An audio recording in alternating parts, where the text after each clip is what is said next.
Mesdames et messieurs, bonsoir, bienvenue dans Guinée Info. Mais tout d'abord, le sommaire, la nouvelle grille salariale a été présentée ce samedi au Conseil économique et social, validée par un expert du Bureau international du travail. Elle a fait l'objet d'un échange entre les acteurs sociaux.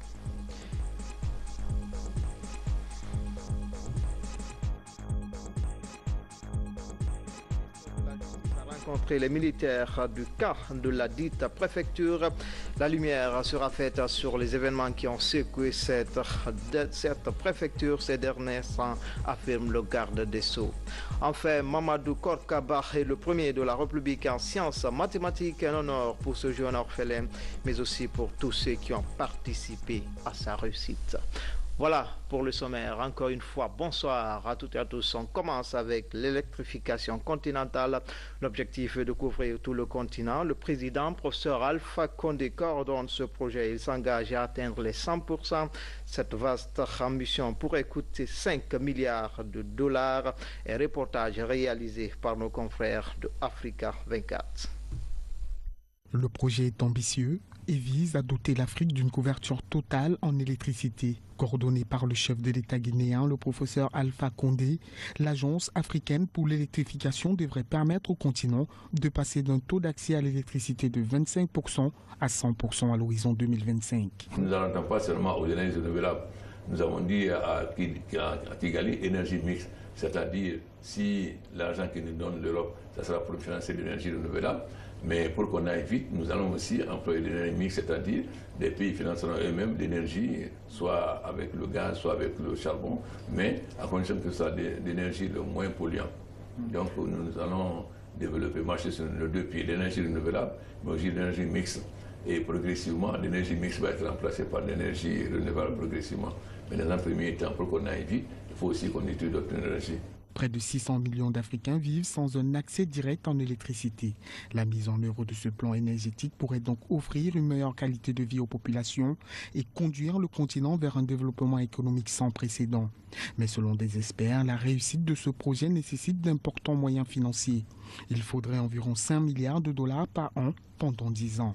Seul problème, pour l'heure, l'Agence africaine pour l'électrification ne dispose pas encore de cette somme. Si nos experts vont vite, nous pourrons annoncer officiellement lors de l'Assemblée générale des Nations Unies à New York, annoncer officiellement l'accord entre l'Afrique et l'Union européenne, ce qui va aussi employer les autres pays, parce que vous savez, les États-Unis nous ont promis pour voir l'Afrique, mais jusqu'à présent n'a pas reçu $1. Le Canada a promis 2 milliards de dollars. Nous pensons que si l'Afrique et l'Union européenne, l'Union africaine et l'Union européenne s'entendent et annoncent l'accord sur le financement sur 5 ans de 3 milliards d'euros chaque année, ça va aussi amener les autres à nous suivre. Donc je suis assez optimiste étant donné l'engagement de l'Union européenne. Le projet d'électrification pour l'Afrique devrait être bouclé d'ici la COP22 qui se tiendra à Marrakech au Maroc. Et puis, cette journée de concertation au siège du Conseil économique et social, syndicats et gouvernement peaufinent les derniers réglages sur la nouvelle grille salariale. Sous la férule de la présidente du Conseil économique et social, les élus syndicaux présentent le document validé par le Bureau international du travail. Explication, Alpha Yassila. Ils sont 101 délégués syndicaux de la CNTG à prendre part à cette journée de concertation sur la nouvelle grille salariale de la fonction publique. La grille révisée par une commission technique mise en place par le gouvernement est validée par un expert du BIT la semaine dernière. Les leaders syndicaux ici présents sont venus des 4 régions naturelles de la Guinée.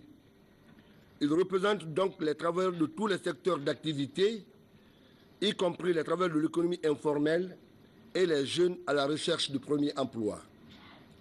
Leur présence à Conakry en cette période de grande pluie traduit la détermination de la CNTG à ne rien ménager pour accomplir sa mission de défense des intérêts des travailleurs sur la base d'une concertation régulière avec les employeurs, notamment l'État, pour concrétiser tous les accords déjà conclus. La nouvelle grille salariale de la fonction publique répond à l'appel du mouvement syndical pour un meilleur traitement du salarié. L'agenda de notre rencontre porte principalement sur l'examen de la transposition de l'ancienne grille salariale vers la nouvelle grille salariale qui est le fruit d'une longue et laborieuse concertation entre le gouvernement et le mouvement syndical et dont la mise en œuvre constitue la plus grande attente des travailleurs.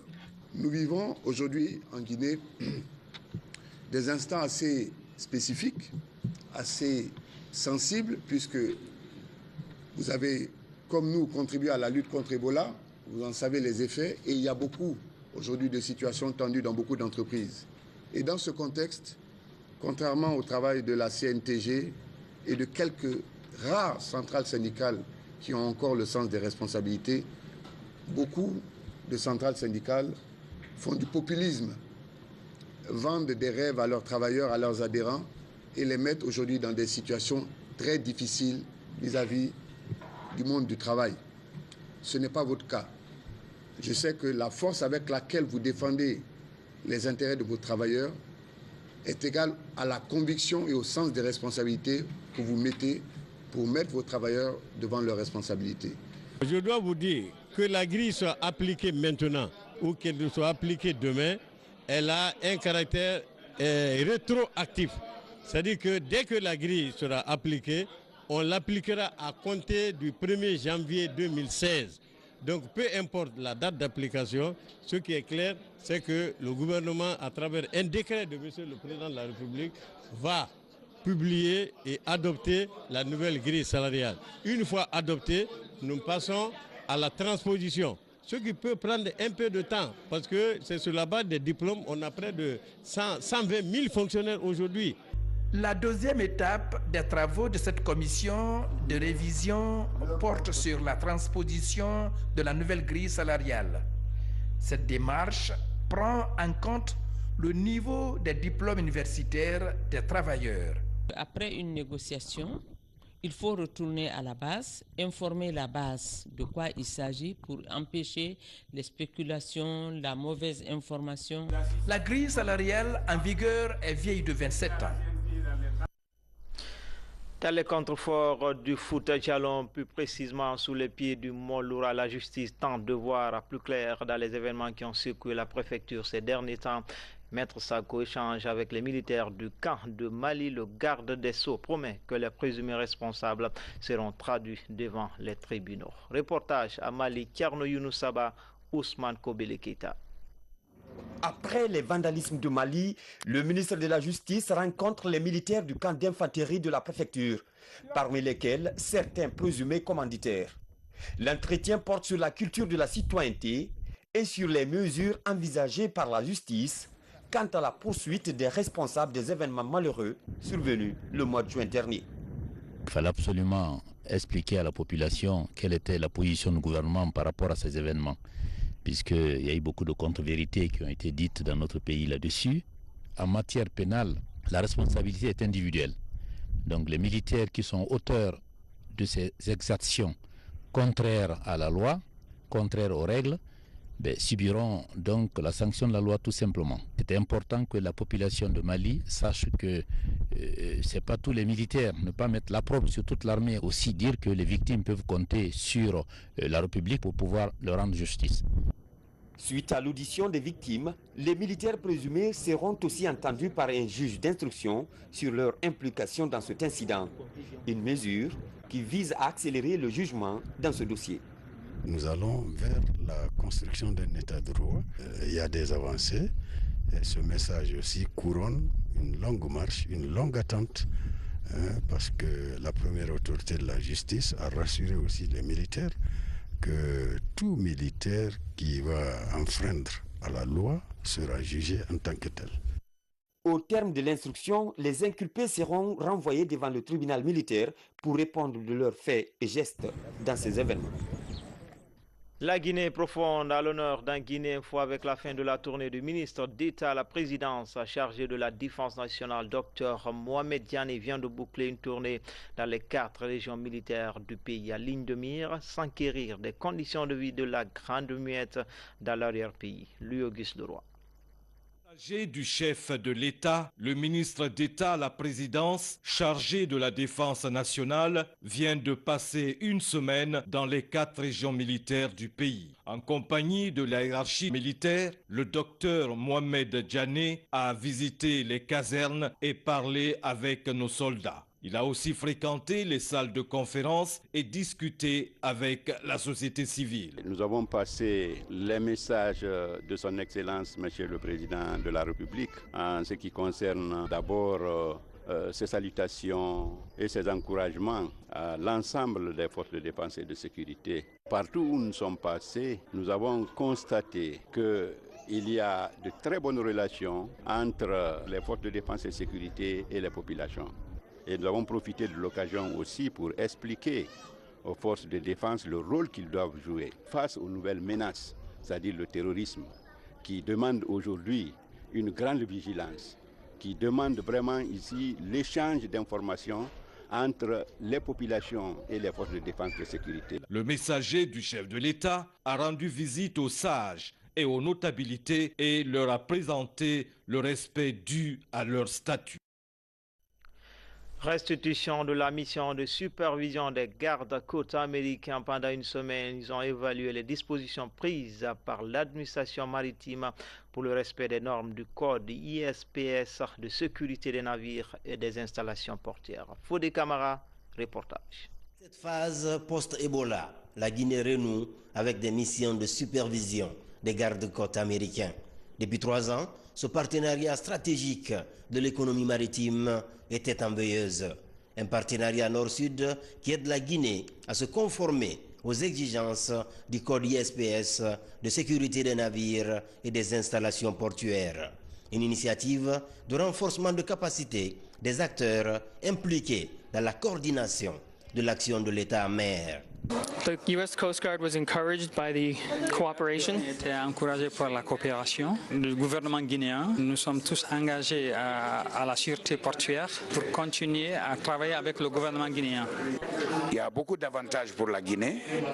Et après cette visite, il y aura la formation de nos cadres. Ils enverront eux-mêmes un garde-côte pour former les PFSO des installations portuaires et voir comment faire des simulations pour que le port de Conakry soit au niveau 2. En 2013, au terme de la dernière mission de supervision des gardes-côtes américains, une mention satisfaisante a été décernée à la Guinée, avec en prime 8 installations portuaires certifiées. Aujourd'hui, au terme des échanges, il ressort la nécessité de poursuivre les efforts pour mettre tous les indicateurs au vert. Il faut reconnaître qu'il y a des insuffisances qu'il faut relever très tôt pour qu'on ne figure pas sur cette liste noire qui nous ont exhibé ici. Il y a eu de gros efforts qui ont été réalisés au niveau du port depuis l'arrivée du président. Donc ce n'est pas du côté de la sécurité et de la sûreté que nous allons faire tomber tous ces acquis. Cette opération d'affûtage de l'appareil de sûreté portuaire touche aussi le port de Kamsar, avec pour principaux critères compétitifs à conquérir pour les ports de Conakry et Kamsar, l'amélioration de la surveillance du fret et la prévention de la pollution marine. Éducation avec les résultats du baccalauréat session 2016 après la première en sciences expérimentales. Ce soir, nous allons à la rencontre du premier de la République en sciences maths avec mention très bien. Son nom, Mamadou Korkaba. Cet orphelin de père et de mère a pourtant commencé ses études sous un hangar du côté des Sigons. C'est dans la préfecture de Mali. Images et témoignages, Abdourahmane Diallo, Fatimatou Diallo. Le premier de la République en sciences mathématiques, le voici. Son nom, Amadou Korkaba, 19 ans. Présenté par le groupe scolaire La Farandole, le jeune bachelier a dû travailler dur pour tirer son épingle du jeu. Les méthodes de travail sont très simples parce que d'abord au début, j'avais déjà l'objectif d'être parmi les lauréats de la Guinée. J'avais décidé d'être ça. Maintenant, dès le début, j'ai commencé à bosser dur. J'ai révisé. Je ne vais pas dire nuit et jour, mais quand même j'ai bossé avec mes amis, avec mes professeurs et notamment avec mon frère qui m'assistait aussi des fois. Orphelin de père, Korkaba vient de la préfecture de Mali. Aujourd'hui, il est une fierté pour sa famille et les responsables de son école. Je suis ému, la preuve et Dieu l'a faite aujourd'hui vraiment. Je suis complètement déplacé. De joie évidemment. Je souhaite qu'il continue comme ça dans sa vie et qu'il soit toujours le premier partout où il sera. Les autres enfants, les autres élèves aussi, qu'ils prennent exemple sur lui. En guise de récompense, la fondatrice de son établissement lui a restitué ses frais de scolarité. Très ému, le nouveau lauréat souhaite poursuivre ses études à l'extérieur du pays.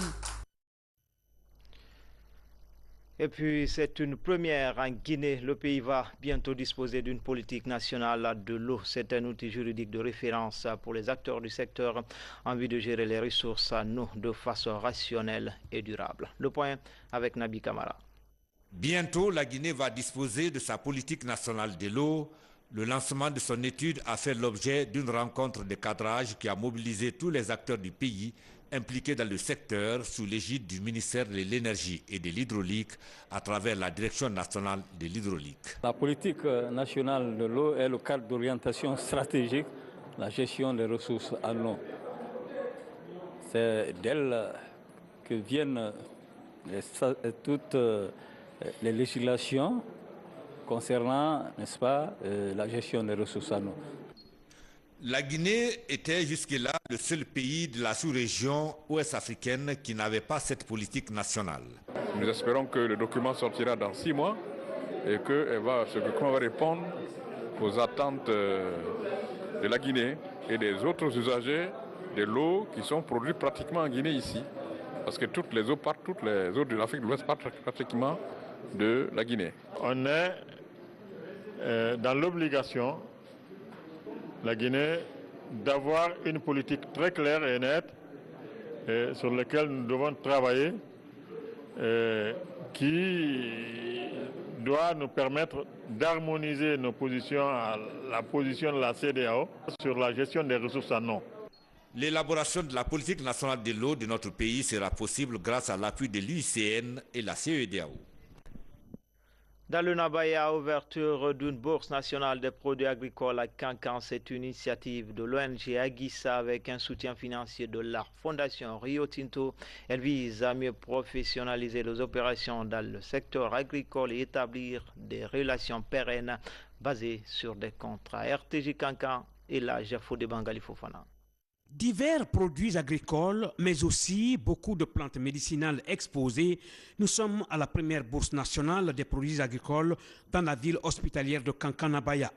Cette bourse est un marché, un lieu d'échange qui, à la différence d'une foire, vise à mieux professionnaliser les opérateurs en les encourageant à établir des relations durables basées sur les contrats. Cette activité est une démarche innovante du réseau Afrique verte international auquel appartient l'ONG Aguissa, Association guinéenne pour la sécurité et la souveraineté alimentaire. Nous sommes dans le cadre de la sécurité alimentaire, donc l'objectif principal pour nous, c'est de permettre aux produits de circuler des zones de production où ils sont stockés vers les zones de consommation où ils sont demandés. Considérée comme un moyen de promotion commerciale, cette bourse est lancée à l'intention de tous les opérateurs du secteur agricole de la Guinée. Parmi les nombreux invités à cette bourse nationale des produits agricoles de Kankan, le président du comité interprofessionnel des céréaliers de Guinée et le coordinateur d'Amassa, la branche malienne d'Afrique verte internationale. La compagnie Roussal CBK a déjà 15 ans d'existence en Guinée. L'événement a été célébré à Simbayar, dans la commune de Matoto. Une occasion pour les responsables de ce géant minier de faire le bilan de ses activités en Guinée. Aboubakar, Junior Kamara, Marie-Angélique Bangoura. La compagnie des bauxites de Kindia, CBK, célèbre ses 15 ans d'existence. L'occasion pour la société de faire le bilan de ses actions en faveur des populations guinéennes. Les meilleurs travailleurs de chaque service sont aussi récompensés pour insuffler une nouvelle dynamique dans le fonctionnement de l'équipe. L'entreprise paye régulièrement les taxes et réalise des projets sociaux à grande échelle pour appuyer l'État guinéen. Malgré toutes les difficultés qui ont lieu en Guinée, la CBK n'a jamais abandonné son travail, la compagnie continuait toujours à exploiter la bauxite et payer les salaires et les impôts au trésor public. Depuis son installation en Guinée, Rusal Sebeka réalise ses actions conformément à son programme de développement. Le projet Kindia 2, par exemple, a permis l'exploitation d'un nouveau gisement de bauxite avec 25 millions de tonnes de réserves. Et cela a augmenté la vie de l'entreprise en Guinée. J'ai visité ces locaux il y a un peu plus d'une dizaine d'années. Et lorsque je suis arrivé, on m'a fait faire un petit tour et j'ai été impressionné par le changement qui est intervenu entre-temps.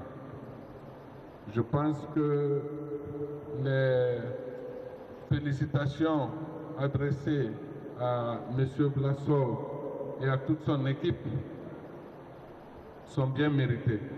Pendant que la Guinée luttait contre l'épidémie à virus Ebola, Rusal Sebeka a construit un centre de recherche épidémiologique, de microbiologie et des soins médicaux à l'Institut Pasteur de Kindia. Un investissement de plus de 10 millions de dollars pour assistance aux populations riveraines du projet.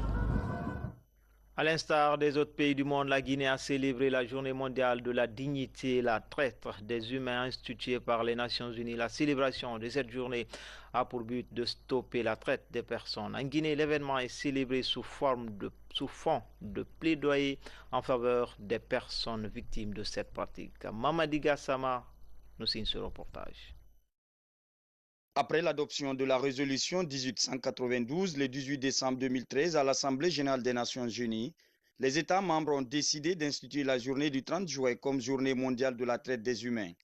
À l'image des autres pays membres, la Guinée célèbre cet événement sous fond de plaidoyer en faveur des personnes victimes de ces pratiques. Aujourd'hui, nous avons 68 cas, je dis bien 68 cas de pratiques assimilés à la traite qui sont relevés au niveau de l'OPROGEV. C'est un appel qui a été affirmé dans la résolution 192 des Nations Unies qui demande à tous les États, mais aussi à tous les acteurs impliqués dans la lutte contre la traite des personnes, d'attirer l'attention des gouvernants, des partenaires, sur le fléau que représente la traite des êtres humains, en particulier les femmes et les enfants.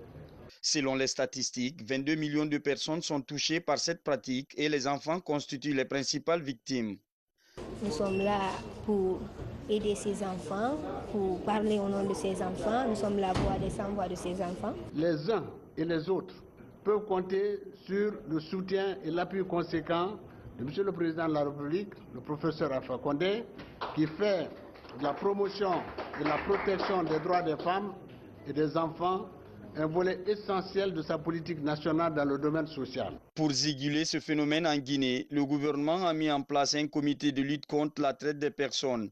Sa mission, veiller à l'application de la Convention des Nations Unies sur les droits humains. En dehors du continent, une mission guinéenne séjourne actuellement à Jakarta. C'est en Indonésie au cœur de la visite. Les défilés à la santé de la reproduction et celle maternelle. Elle aura aussi une série de rencontres avec les autorités sanitaires du pays. Makale Souma, envoyé spécial. L'Indonésie, ce pays du Proche-Orient, a 250 millions d'habitants avec 87% de musulmans. Dans les années 70, il a été très difficile d'expérimenter la planification familiale dans cette contrée du monde. Mais vers 1976, le pays a opté d'associer les religieux au combat. Ainsi, des chefs religieux ont été identifiés parmi les plus hauts dignitaires. Des oulémas qui se sont sentis concernés par ces questions avant de s'engager. Les plus grandes organisations musulmanes ici en Indonésie offrent des services en matière de fatwa. Ils mettent l'accent sur les questions qui sont les plus brûlantes, la vasectomie, l'utilisation de la planification moderne. Les chefs religieux sont des acteurs clés dans la réussite du programme de santé de la reproduction en Indonésie. Avec leur appui et celui d'autres partenaires, le Conseil national pour la population et la planification familiale, BKKBN, a permis la planification de plus de 500 000 familles, permettant ainsi à l'Indonésie de passer de 5% de taux de prévalence contraceptive en 2012 à 61,9% en 2016. Women and children is our focus. Nous parlons de genre, d'équilibre et d'équité entre femmes et l'homme. Nous parlons d'enfants, comment éduquer les enfants, et nous parlons également de planification familiale. L'expérience indonésienne en matière de planification familiale est donc axée sur l'apport de l'islam.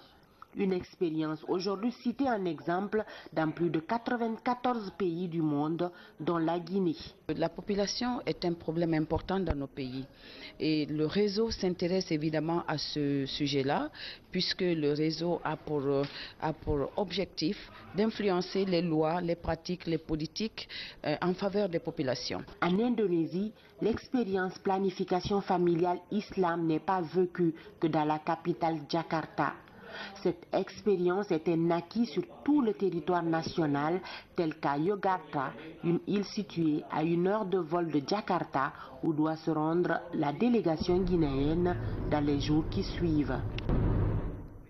L'ONG Organisation des mères et enfants de Guinée face à la presse en toile de fond a attiré l'attention du grand public sur le cas de la fillette Joséphine Yombuno qui souffre d'hémangiome. L'hémangiome, c'est une malformation locale constituée de vaisseaux sanguins ou lymphatiques ressemblant à une tumeur bénigne.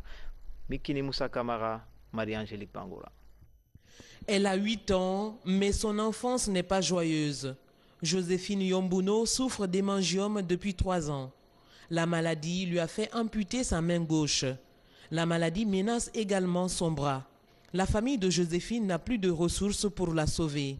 Pour susciter la solidarité nationale, une ONG locale appelle les bonnes volontés et institutions à une assistance en faveur de Joséphine Yombuno. L'appel que nous lançons, c'est d'ouvrir vraiment cette chaîne de solidarité pour que l'ensemble, n'est-ce pas, des Guinéens, l'ensemble de toutes les bonnes volontés, des institutions, n'est-ce pas, nationales, internationales, qu'on puisse se donner des mains pour voir vraiment comment essayer d'évacuer notre sœur Joséphine Yombuno vraiment vers un hôpital qui puisse vraiment le prendre en charge. La chaîne de solidarité est lancée à partir de la salle El Hadj Mohamed Koula Diallo de la Maison de la Presse de Conakry.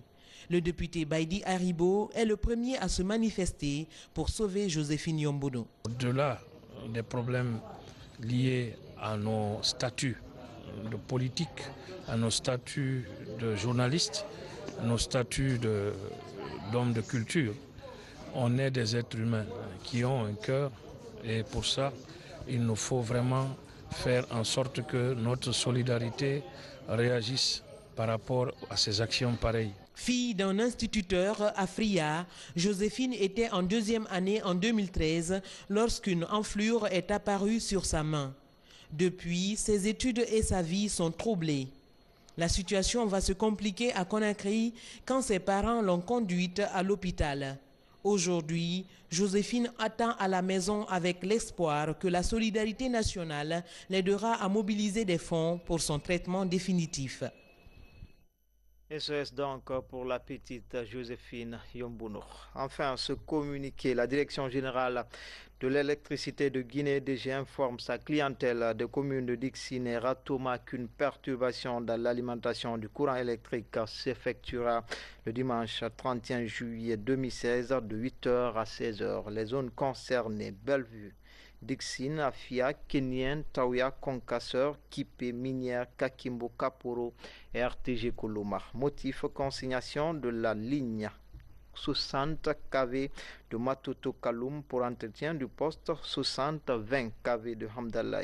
La Direction générale de l'électricité de Guinée EDG rassure sa clientèle que toutes les dispositions seront prises pour le retour normal de la desserte en électricité aux heures indiquées. La cellule de communication. C'est tout pour les infos. Tout le plaisir a été pour moi de vous servir. Bon week-end à toutes et à tous. À demain, Inch'Allah.